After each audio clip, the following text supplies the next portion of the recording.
Qiyomat kunida bandani Alloh subhanahu va taolo yakka-yakka hisob qiladi. Va uni bo'yniga ayblarini qo'yadi. Falon ayb qilgansan, aybingni e'tirof qil deydi. Banda aytadi, falon ayb qilganman, piston, falon joyda zino qilganman, piston joyda yolg'on gapirganman, hammasini aytadi. Bo'ldimi deydi? Ha, bo'ldi. Falon narsani ham qilgansan-ku deydi.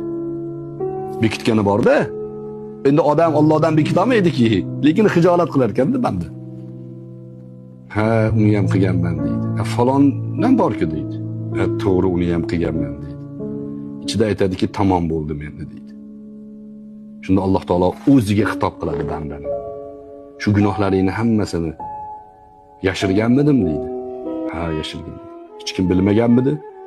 Ha, bilmagan. Hammasini savobga aylantiraman deydi. Kechirgisi kelyapti Alloh taolo, kechirib yuboradi iymoni bo'lsa. Hammasini savobga aylantirib olaman desa, banda. Parvardigoro falon joyda falon qilgan gunohim ham bor derkan. Savobga aylanganini ko'rgandan keyin e'tirof yana yangitdan boshlanadi. Shunda hadisda keladi rivoyatda Alloh taolo kuladi. Qur'onda Alloh taolo la taqnatu min rahmatillah innalloha yaghfiru zunuba jami'a degan. Allohning rahmatidan noumid bo'lmanglar. Alloh hamma gunohlarni kechiradi.